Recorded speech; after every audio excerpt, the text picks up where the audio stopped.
Hello, everyone. Thank you for joining us today. It's a pleasure to have you all here. I am Matthew Quint, Director of the Center on Global Brand Leadership at Columbia Business School. Really happy to be presenting this webinar on Everyday Heroes, Pride, Humility, and Management with you and our partners, the Harris Poll today. I'll be moderating today's webinar. Looking forward to a great discussion. Over the next hour, we'll share data from the Harris Poll, from Rob Jekielek, their Managing Director, around public perception and self-perception of the non-medical essential workforce. So this is about 40% roughly of the US workforce. That includes everything from grocery store and gas station clerks to folks on the manufacturing floor and those delivering goods all across the country. In addition, we'll get great perspectives from our panelists from Anheuser-Busch, CVS Health, and the US Chamber of Commerce. So we're really happy to welcome, as you see on your screen now, Michelle Russo, Chief Communications Officer at the US Chamber of Commerce, Cesar Vargas, Chief External Affairs Officer from Anheuser-Busch, and Kieran Fagan, VP of Communications from CVS Health. They will be popping on and off with their cameras as they address you, and they'll share, how they're communicating, how they're managing, and how they're supporting this essential workforce, as well, of course, with this opportunity to talk about some other ways they're responding as brands during this time of crisis. And finally, we'll transition into some general public perceptions around the pandemic, passing back to Rob for some more info from the Harris Poll, and look to share some thoughts on, what lessons might be learned from where we are now as this, restart of the broader U.S. economy begins to take shape. Just to get us all a little warmed up, I thought, before we get going, why don't you use the chat feature, which you'll see should be tagged to organizers and panelists, so we can see it. I can see it in particular. And, for this webinar, we describe this essential workforce as everyday heroes. So please go ahead and offer your own description in just a couple of words, very, very brief, of how you think about these non-medical essential workers.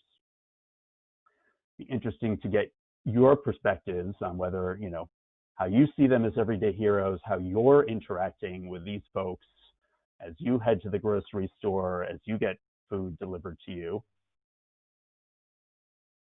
Waiting to see if some chat is coming in. I'm not seeing yet. We may have a little technical glitch as these things happen. If folks are trying to chime in, please use the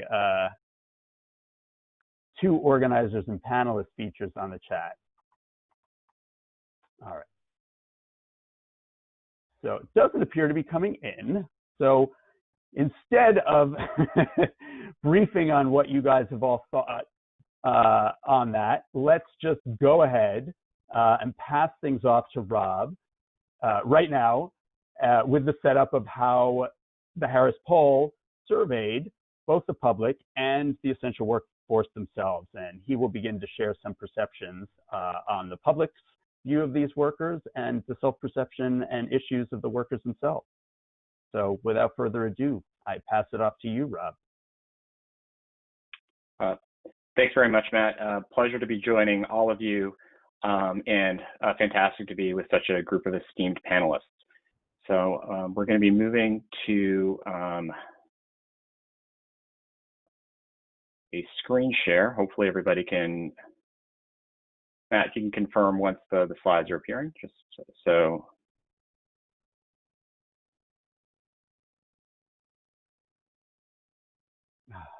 Matt, are the slides on the screen now?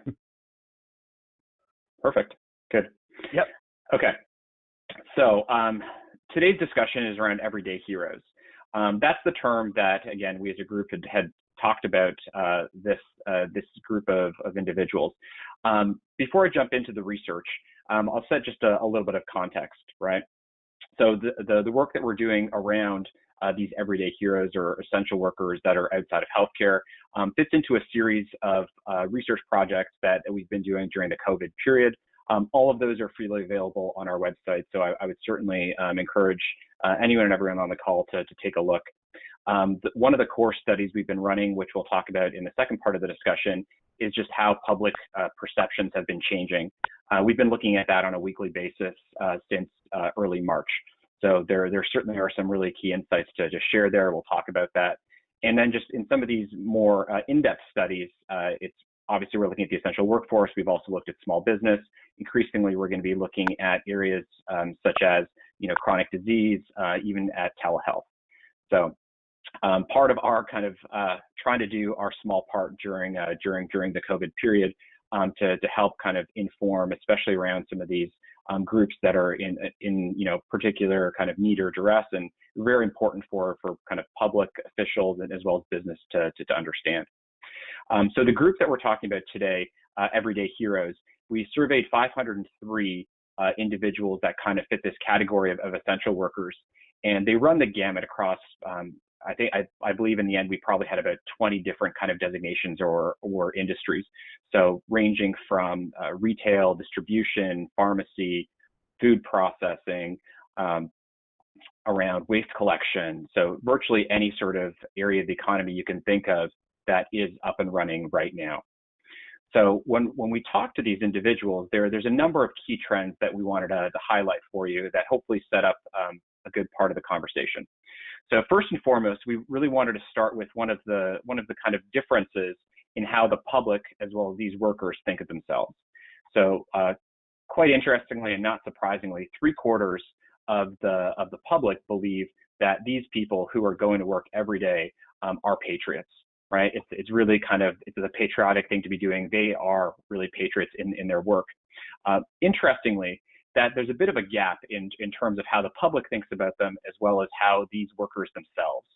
So only about 61% would say that they feel that they are being patriotic, right? So clearly you can see there's two kind of different lenses, and obviously the everyday heroes themselves, part of the formula for them is, this is something they need to be doing, and there's certainly a sense of pride or patriotism, but there's a lot of other factors at play. Right, and we're actually going to talk about that. One of the main trends we're going to highlight as we go through this handful of slides is that there are differences between different subsegments of everyday heroes. So in particular, when you look at gender, there are quite a few kind of differences. So you can see that when you look at men versus women, there is men kind of fit the profile that's almost one-to-one or much closer to how the public feels about patriotism, versus women have a bit of a different profile, right? They're feeling even less patriotic. And as we kind of unpack over the next couple of slides, I think you'll get a good sense of why that may be. So one of the core areas that we focused in on is really what is the experience and how are people feeling, these everyday heroes. So one of the main focus areas was around how safe do these individuals feel, right? Where you have, around 2/3 saying that they feel safe going to work, much higher for men versus women. One of the very interesting kind of underlying factors here is, and this is, again, I think very important to note in context of much of what we're seeing right now in the news when you look at some of the trends and negative issues that are happening, for example, around food processing. You can see that 25% actually say that physical distancing from coworkers and customers is not possible based on their kind of current circumstances, right? So getting a pretty clear sense of how these individuals are feeling in their workplace. In addition to that, you can see that there is, again, without much of a surprise, but again, you can see some of the gaps between men and women around how, what are the types of emotions and feelings that these individuals are kind of facing on a day-to-day basis. So when they're getting up in the morning, going to work and going through their day, again, some of these people are more in the, on the back end of distribution manufacturing. Some of them are more on the front end, dealing with consumers and customers, right? But you can see there's very high levels of concern, anxiety, feeling scared and worn out. And again, you can see how this is particularly prevalent for women everyday heroes versus men. That said, you do have a significant number that are also talking about feeling very thankful and feeling very helpful. right? So it's not a kind of a fully anxious or concerned story. There are some differences there. One of the main kind of inflection points for this group, and this is a really important theme, probably maybe even the most important theme, is the connectivity with family, right? So family, both in terms of being kind of one of the main motivations as to why they're doing this, and then also in terms of what we see on this slide around their fears, right? So, what do everyday heroes fear when they go to work? 68% obviously are concerned with COVID itself, but an even higher proportion focus on their family, right? And the way how that's impacting them in more of their personal life, when they actually get home and when they're with their family, 42% of them are saying that they're actually practicing social distancing from their family at home, and 23% even say they're self-quarantining, right? So some very important kind of trends to think about, not just how are these individuals kind of feeling when they're at work, but what happens when they actually go home, right? And what can be done to help. So this will be the last slide that I focus on from the study before we move to the broader conversation. One of the very important aspects, especially for companies and organizations that are dealing with these with this group of people, everyday heroes, is just around kind of the importance and need for frequent and honest information about what's happening with COVID-19, right? And it was actually very interesting to note that the importance of, or the expectation and need for frequent and honest information was just about as high as taking appropriate safety and sanitation measures, as well as providing appropriate safety materials, right? So safety and information being equally important. So kind of a unique element to this particular concern, or this particular pandemic with this particular audience. And again, you can see some of the differences in terms of importance between women and men. So with that as kind of the setup of who these people are and some of the issues and concerns they're facing, I'm going to pass it back to Matt.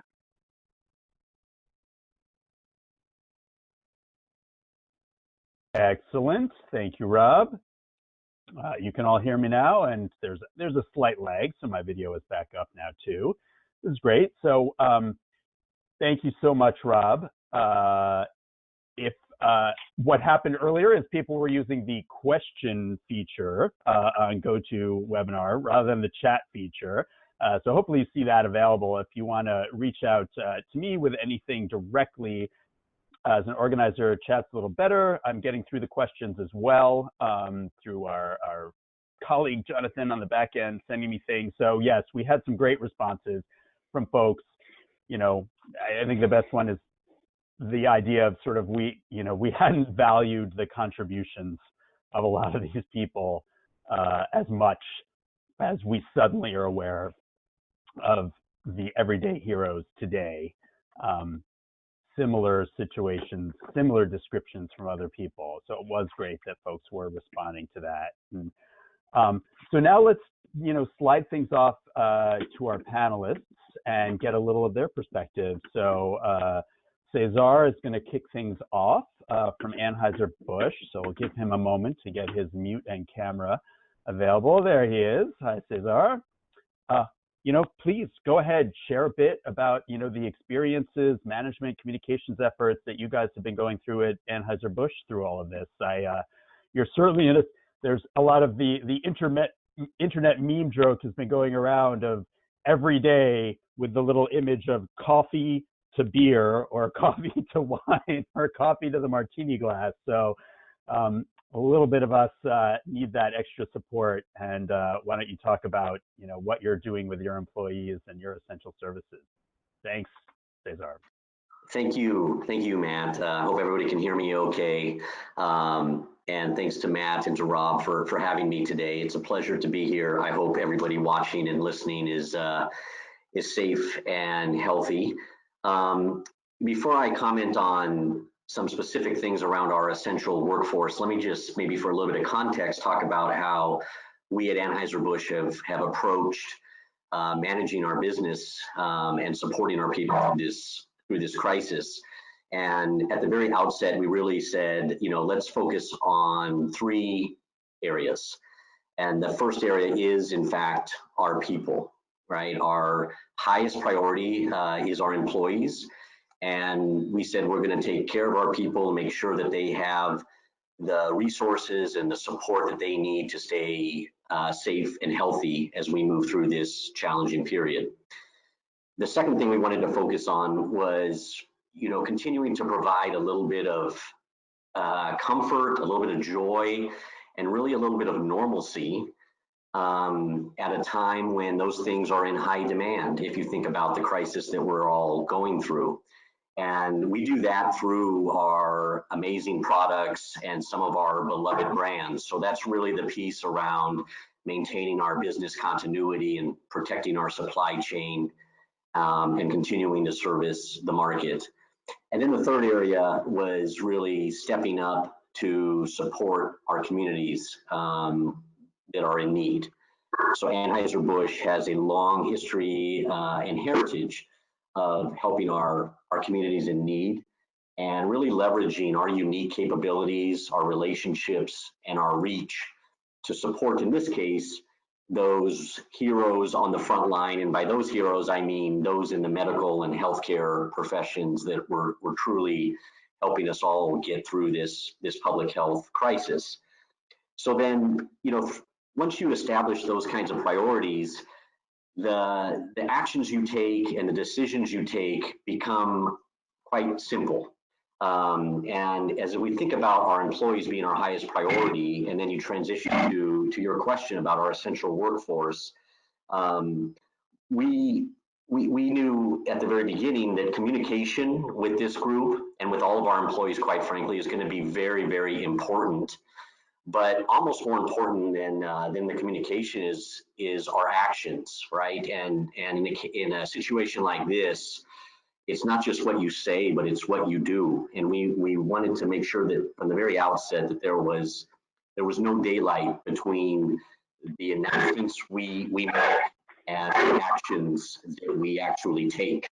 And that goes for our essential workforce. So very early on, we made sure that we had implemented a number of precautionary measures, enhanced protocols around the use of personal protection equipment, sanitization protocols, screening protocols, social distancing protocols, and we implemented those in our breweries and in our other operations facilities well before they were even required by government, which of course they eventually were and are now in place around the country.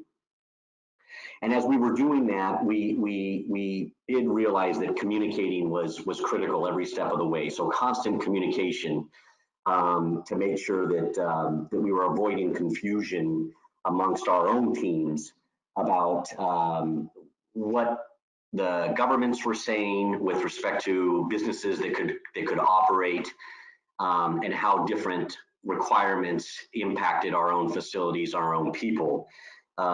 If you think about it today, we are currently operating under more than 500 different government orders because this process has been so decentralized in the US, every state, and then of course, even below that, many counties and many cities have very prescriptive orders around the requirements with respect to businesses that are being permitted to operate. And so we're making sure that we're not only in compliance with all of those requirements, but that we're communicating with our employees and we're implementing those requirements very quickly and very efficiently as governments dictate.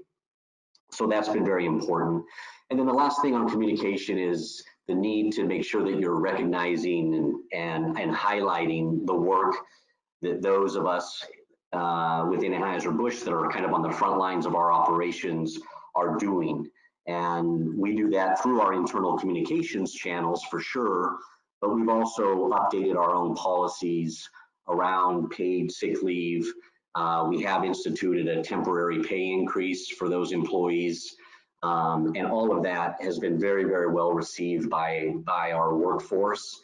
And it's why the sentiment today is very positive among this population.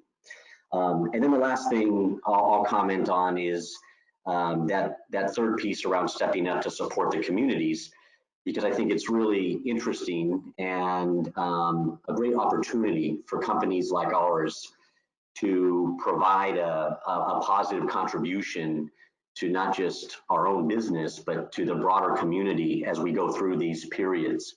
And I talked about leveraging our unique capabilities, and two examples there are we have used our supply and our logistics network to produce and distribute hand sanitizer across the country. That has been obviously something that has been very important for the communities, since the supply of hand sanitizer has been very sparse, very difficult as we move through this period, and we have that capability given our production of ethanol and alcohol and our other logistics capabilities. We've done the same with emergency drinking water.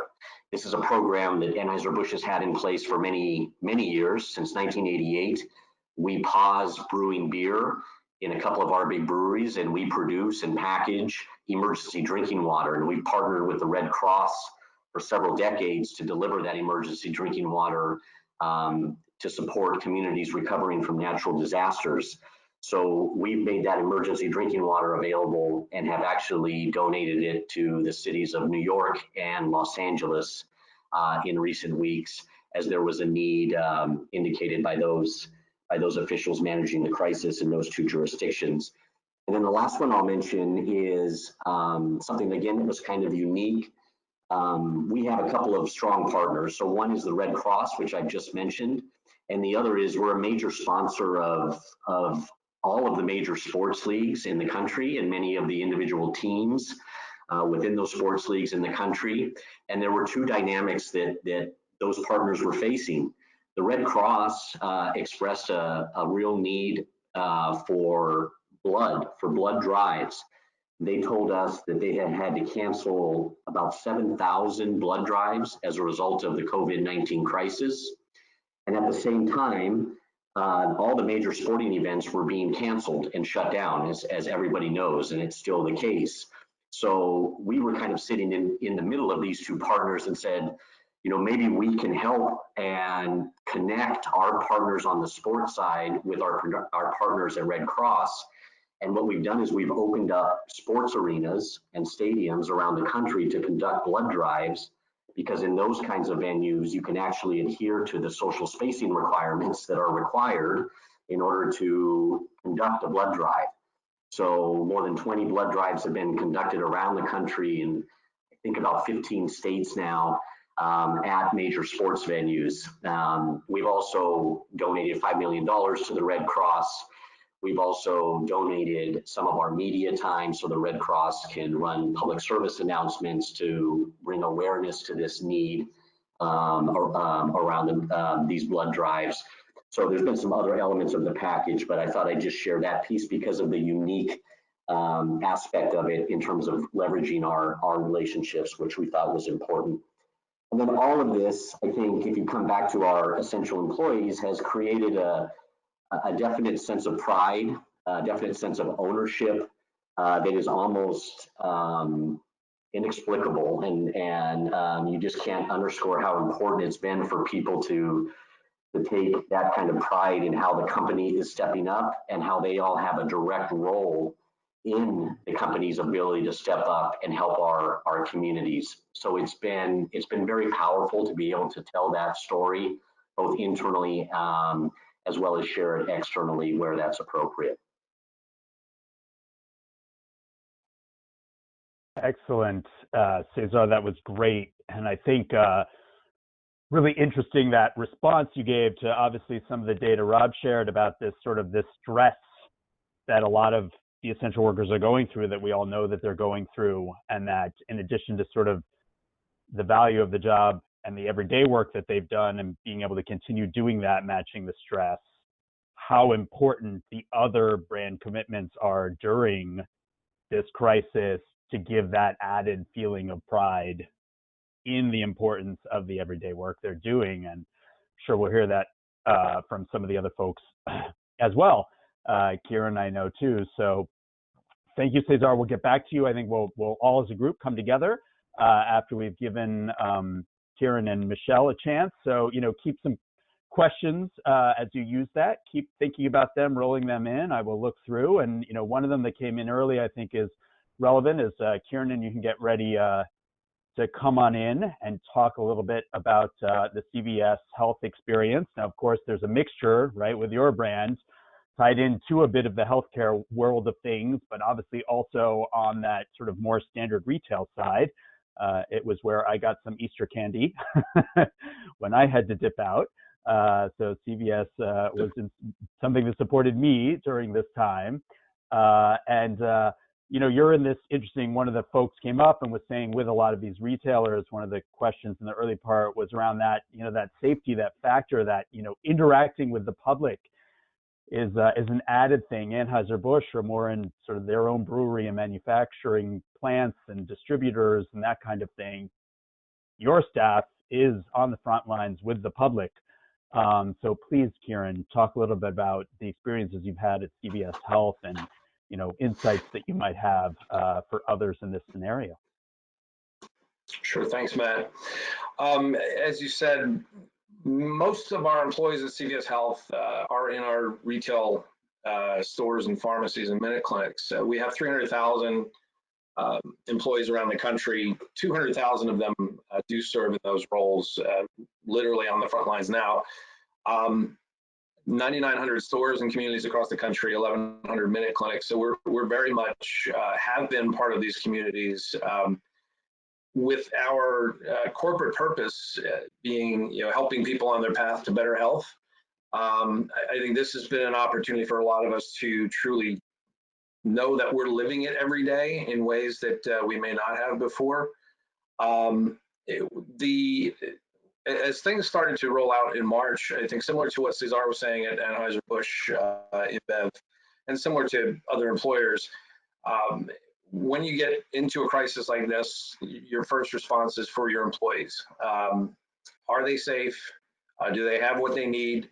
This was not always the case in the stores as coronavirus and COVID, as the cases started racking up in March and April. It was difficult to get PPE, the personal protective equipment, to employees in the stores with the speed we would have wanted. We were not alone in that. This was a supply issue worldwide. That thankfully has evened out by now. There's still some spot shortages of some of these materials, but by and large, people have the masks. They've got the gloves. We installed plexiglass barriers at the cashiers and the pharmacies. So that was difficult though for a while through March. What we didn't get to quickly in that response was that recognition of our essential workers, frontline heroes, because we were so focused on making sure the stores and the pharmacies had what they needed. When we felt, when we knew there was a plan, when we knew we had supply, when we were finally able to start getting that in the stores, starting with New York City in mid-March, well, probably late March at that point. Then we were able to, I won't say take a breath, but we were able to kind of stop and recognize these folks and look at them in a different light, as I think we all are. Hence the title of this presentation and Harris's research, Everyday Heroes. So it is a really good inflection point, I think, for all of us to look at people in our community differently and the vital role that they're playing.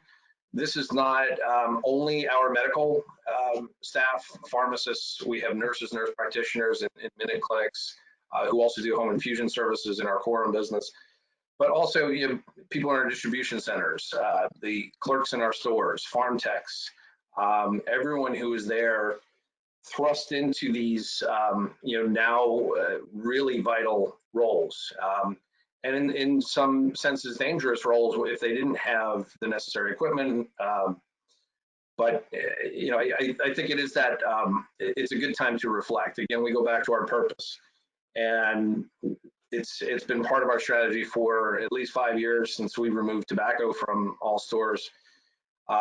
Helping people on their path to better health is something that we can come back to. It doesn't matter where among the 300,000 employees at CVS Health you sit.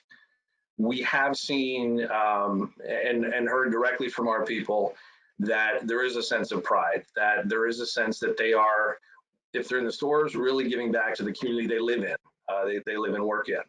And that doesn't mean it's always been easy. I think in terms of the communication with our 200,000 plus folks, the two-way communication part of it has happened largely through social media. So we would often hear of issues in specific stores via Twitter, occasionally LinkedIn, but mostly through Twitter.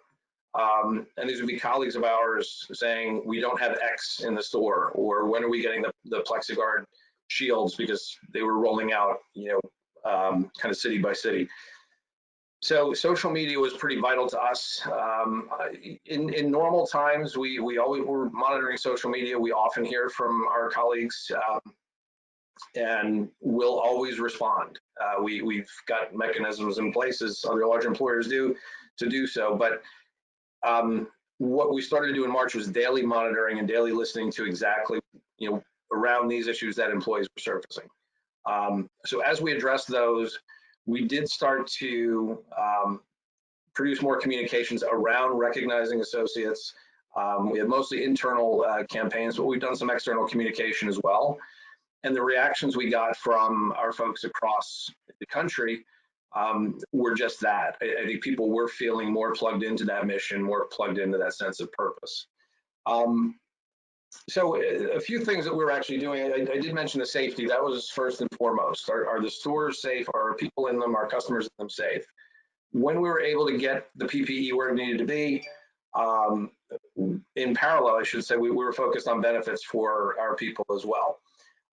Part-time employees, for the first time, were able to get dependent childcare and dependent care, which we extended, knowing that a lot of people were having difficulty going to work while schools shut down and their children were home. We implemented bonuses over April and now May for many of our in-store frontline employees.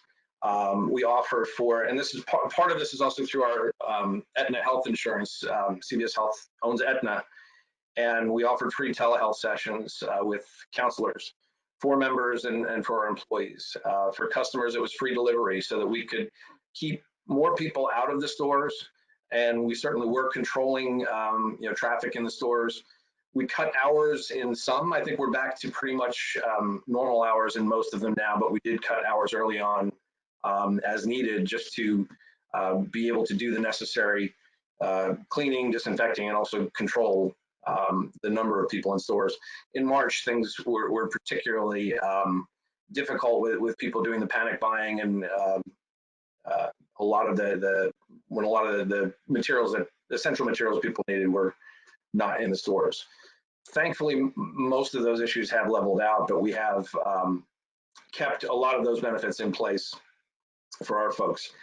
And I mentioned on communication, social media has been a good two-way means of talking with our folks and surfacing concerns and being able to address them. This crisis will really show where some of the cracks are showing. And we know that technologically, we do a pretty good job of communicating with our employees, given how dispersed they are, part-time nature of some of the employees. We didn't always have an easy means of communicating directly. So we instituted text messaging, which does allow us to get to any of our people with a cell phone, or it doesn't even have to be a smartphone. This is good old-fashioned text messaging. So we use that quite a bit starting in March to communicate directly with our frontline employees, direct them back to an intranet resource, in some cases even external resources, where we could tell them what we were doing in the stores. We could tell them about the rollout of the PPE, that these things were coming, things they were hearing about in other cities, other stores were coming, and eventually did. We also used our intranet as a means of communicating, allowing them to surface questions, and they would get answers. So I think this is something we obviously want to build upon as we come through the pandemic, and in the not just months but years ahead, in communicating with our frontline people in different ways. One other thing I would mention is where, I know as Cesar was saying, you look at what you can uniquely do as an organization. And we're in the healthcare business, so a lot of this was apparent, and it's what we needed to do from a business continuity standpoint. We kept stores and pharmacies open. In our Caremark business, our pharmacy benefits manager, we were obviously in close contact with pharmaceutical suppliers, with regulators, state and federal, making sure that the pharmaceutical supply chain was running smoothly. And there were that, thanks to everyone involved in the supply chain, and it's a complex web, is generally pretty good. I know we did see some shortages of hydroxychloroquine and chloroquine when that became sort of all the rage for a little while. But by and large, we did not see shortages. We did not see big supply chain interruptions. So from a business continuity perspective, things were working.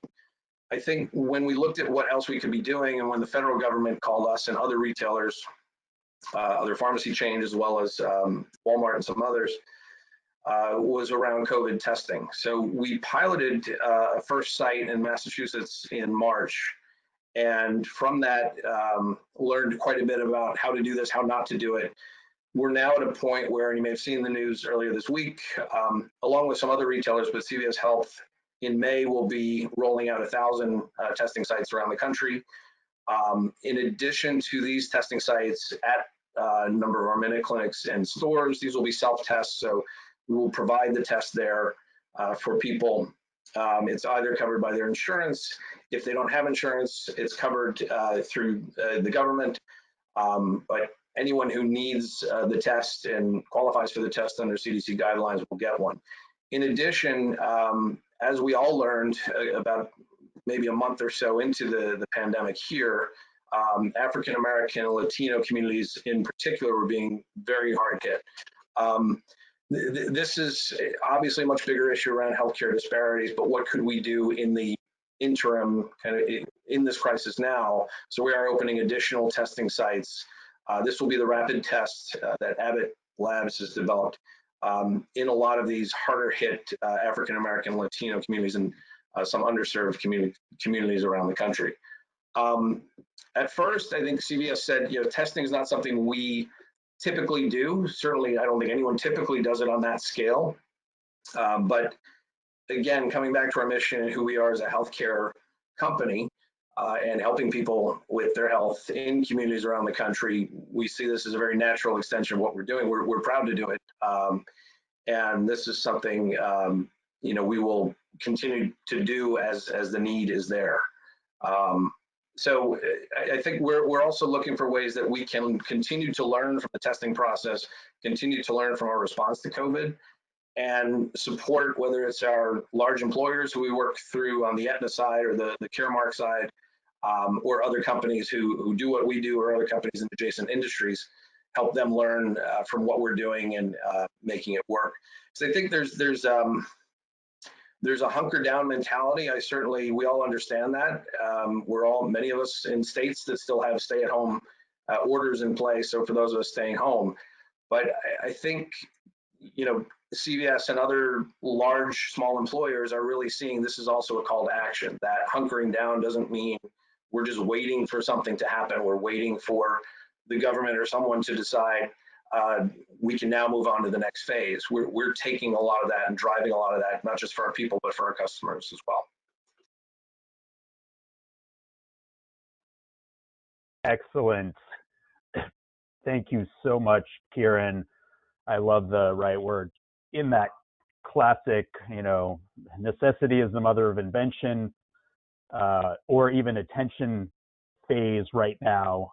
We heard from both. I love the repurposing of sports stadiums for the Red Cross and blood donations. Kieran, it's definitely been in the news what you guys have been doing with CVS Health. So in terms of testing and sort of, again, exactly taking a place where people are going regularly and which are spread across the country, providing those opportunities. But I love that just on the communications, the little, like that driver of attention to, we didn't really have a way to directly connect with some of our part-time employees. My gosh, right? A gap that on an everyday basis didn't seem to be there, and now the value you can get out of that. And I think probably a lot of the folks on the call have all seen their organization pick up levels of communication out of this in ways that's helping everyone, essential workers and others, be more connected to each other, that hopefully will be a lingering positive effect out of all of this. So great. I'm going to now give the floor to Michelle.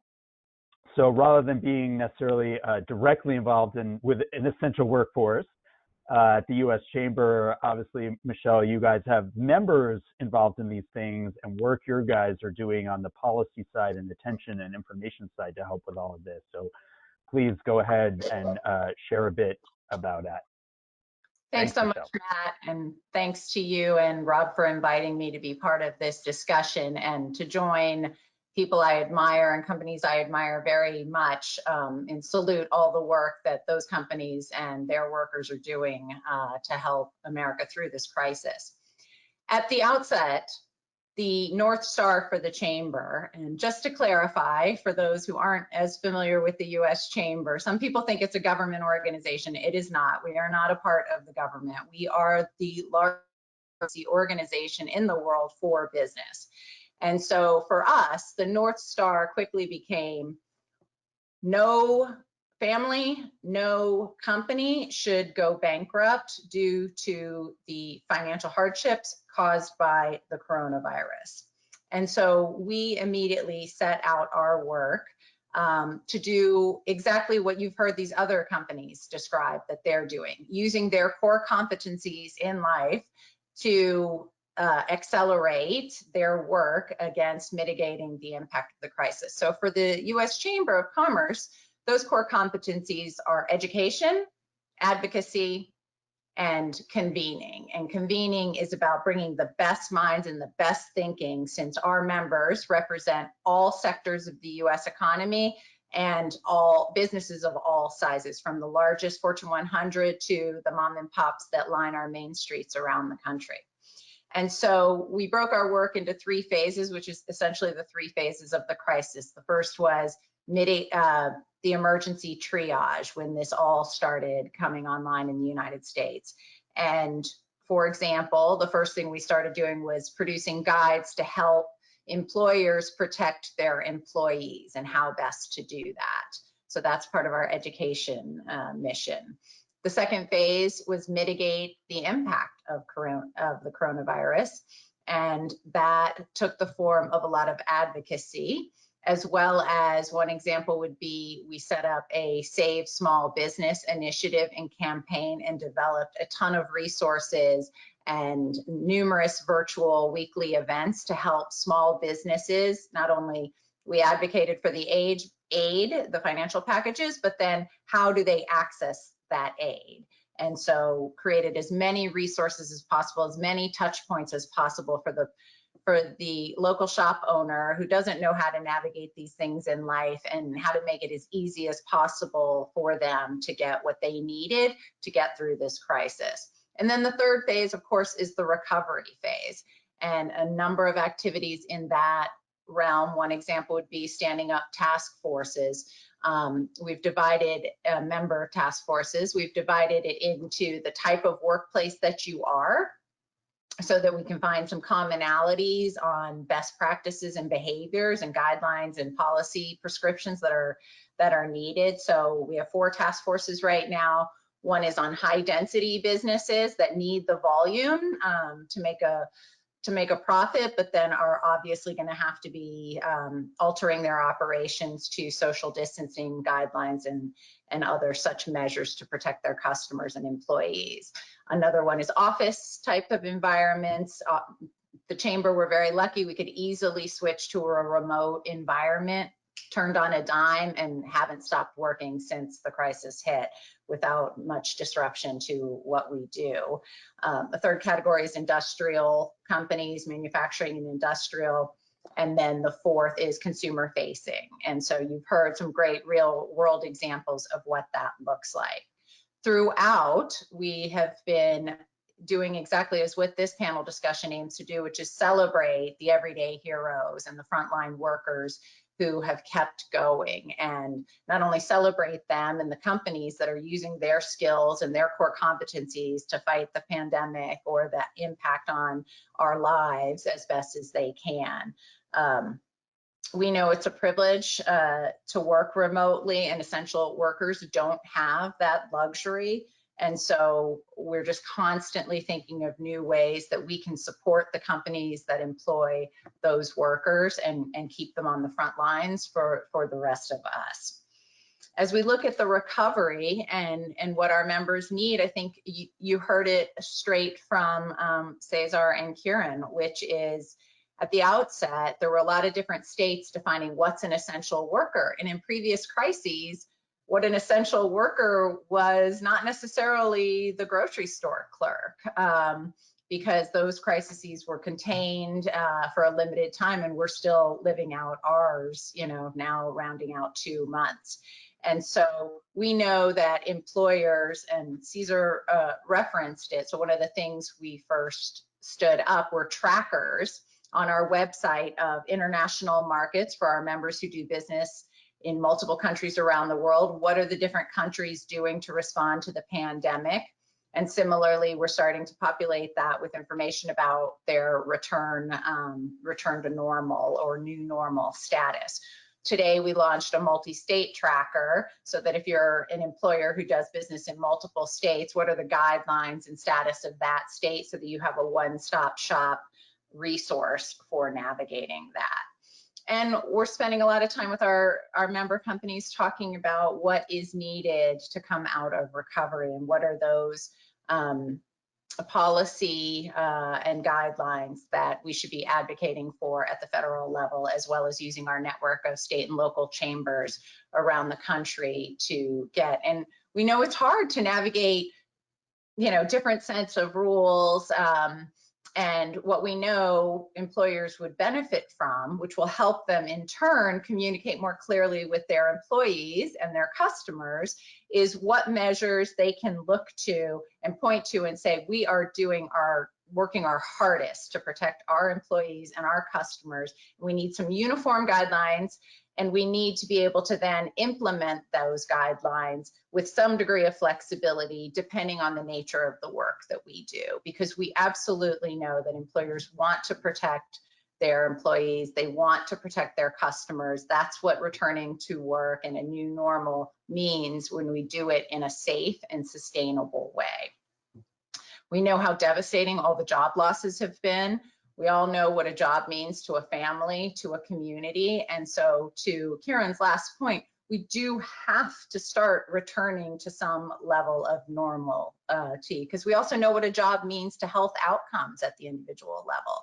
And so, doing this in a very thoughtful, measured way with the advice of public health officials and helping companies navigate that and giving them the tools and resources, especially at the small business level where they don't have the resources of some of the companies we've heard from today, to protect their customers and communicate clearly with how they're doing that, is critical. Excellent. Michelle, thank you so much. That was great. And actually, you've sort of provided a great bridge in this restart discussion that you went to. My camera is coming back. There we go. So thank you so much for that, because I think it's a great bridge into, I know Rob has a bit more of general public perspective slides, a few of those to share.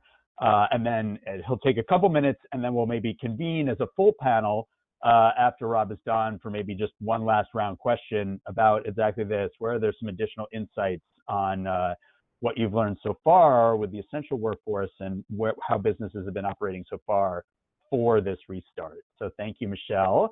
And Rob, why don't I pass things back to you to go ahead and share the final additional slides you have on some of the public perception right now going around on the pandemic, their instincts on this sort of restart, how they see the future getting back. I see your camera's coming back. In the meantime, for everyone, the question feature is still open. Please go ahead if you do have any final questions in our last few minutes here that you'd like me to share with the panel. Please send them out in the questions form, and I'll get them shared, and I'll try to maybe take one or two if we have the time. But I think we've had a great discussion going so far of what we're doing. Great, Matt. So Rob, your slides I'm are not up. sure. Yeah, you're blacked out. You have something covering your camera, Rob? No. I think so. We'll just. Right. I think we can just jump into the slides themselves.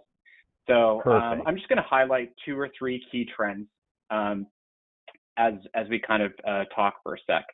So out of this conversation, this is, I think we got a really strong sense of, how to be thinking about the essential workforce, the really significant actions that are being taken by a lot of leading organizations, but also a really important kind of, pivot, right? Which is moving from, how do we change and ensure safety and emotional concerns from this group as we look to kind of restart and revitalize the economy. So I'm going to make 3 key points. The first one is when we look at Americans today, and essential workers really, or everyday heroes really fit this profile, right? There are really 2 trends that are equally important. The American economy is just as important to Americans as, and as an area of concern is the health of their older friends and relatives, as well as the health of the broader American populace, right? So that's a critical piece, and even highlighted on this next slide by when we look at what's going to have a bigger effect on your family, right? So coming back to that core kind of family theme, the key kind of driver of that is the economic impact of the coronavirus pandemic, right? So how are we smart? How are we savvy? But how do we ensure that we get that economic engine going? That's 2/3, and it's increasing over time. And then the last thing I'll say is, although the number one factor that is going to create a sense of comfort is certainly around a vaccine emerging. And again, very important to note everything that's happening with Gilead actually having gone through a set of clinical trials, Pfizer now at human trial, and J&J also sprinting along, right? That is a key ingredient, but it is not the only ingredient, right? So just when we think of a business perspective, and when we really think of these essential workers as well as consumers, there's a lot of other actions that can be taken to really kind of both directly address, but also ease levels of anxiety. And then the final thing I'll just say is, the role of business has not been lost on the public. So just as a quick snapshot here, we're looking at the sentiment towards a variety of different kind of core industries in the US since 2007. So you're seeing a particularly large uptick from January to April of this year for example, health insurance and pharmaceutical companies, but you're seeing a lot of very kind of good positive momentum across the board. So clearly the role of business has been resonating with the public and is a critical, both kind of expectation and opportunity as we look forward. So Matt, with that, I will pass back to the group. Great, excellent. Thanks, Rob. Be great. I think you do, Rob. I'm not sure if there's something up with your camera, but you are not visual presently, but we can hear you. So okay. If it's something technical going on, no worries. We can still hear you. So maybe let's bring back all the other panelists for one quick last thought, I think here, which is, I think a little bit, right, let's follow on from this. What's your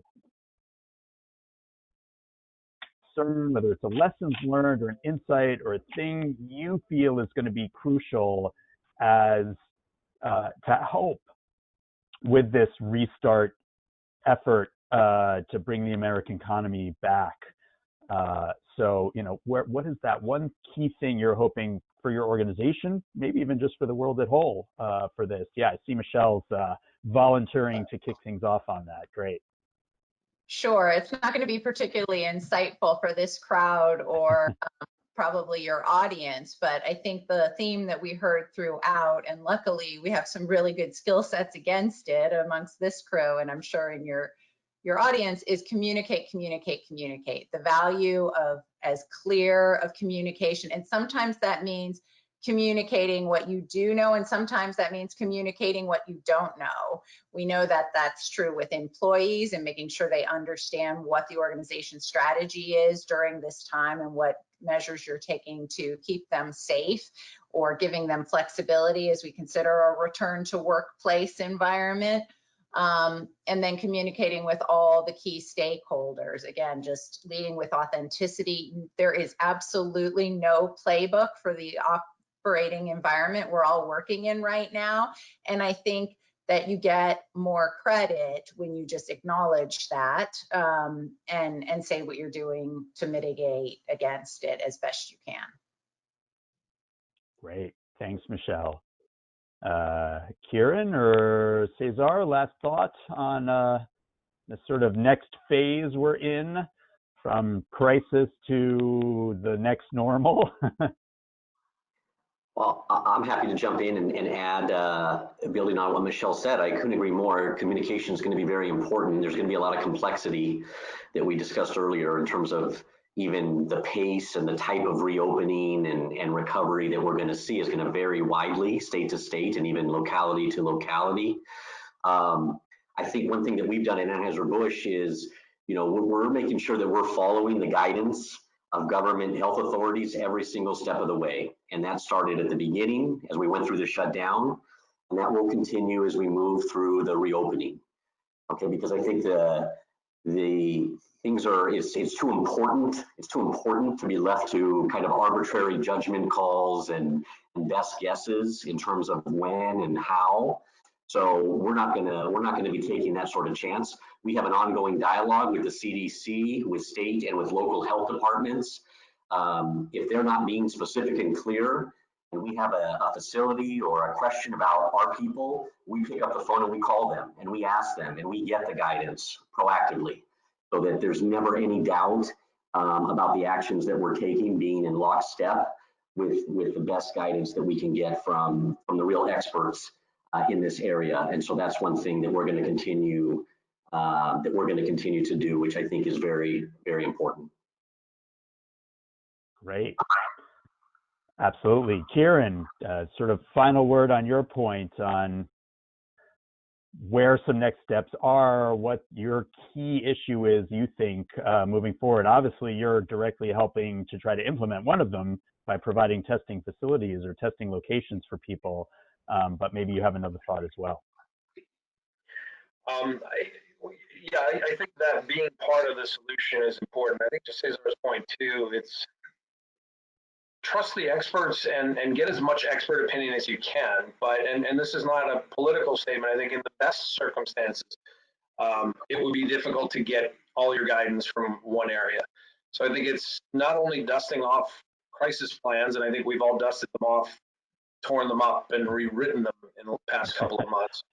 But it's getting all the input you can, all the informational inputs you can to have a plan for your organization, large or small.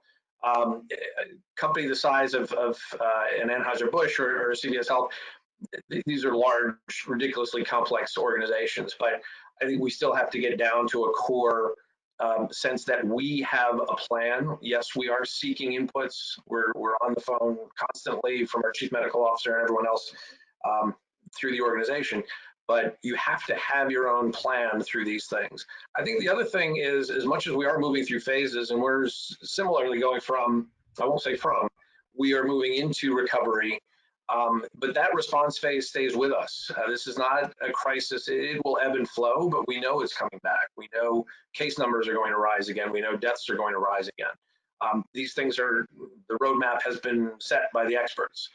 So this is not out of fear that we do this. It is out of that sense of hunker down for as long as we need to and how we need to stay safe, but continue moving on that plan, knowing what's coming. We know more now than we did 3 months ago. So I think taking the best information we can, having our plan and consistently refining, redoing, but just keep it moving forward is going to be I think the best thing any of us can do. Excellent. Great. I think that's a perfect closing point. I know from my own perspective, the importance on a recognition that we're not past something permanently at this point, and setting those expectations as businesses to keep innovating and connecting and communicating and thinking about overall societal areas where they can help, and also for just the common public to just have an understanding that these scenarios may require, new behaviors and new rules, or a return back to certain rules and behaviors that existed before is key, because it feels like it's past that second wave of there's a problem again, is going to be much more difficult to get through if people don't have that sense of expectation about it. So let's give a big round of applause to all of our panelists. Thank you. Thank you. And thanks again, particularly to and Rob. To our moderator, Matt. Oh, well, thank you, Rob. So this was great. Really enjoyed doing this with everyone. Thanks again to Harris Poll for helping put this on together with us. And we look forward to doing something in the future. May even have an inkling of a plan about some more discussion on this and the return to work phase of things, working with the Harris Poll again. So thanks, everyone. Enjoy the rest of your Wednesday, and we'll continue to be in touch. Bye-bye, all. Thank you. Thank you.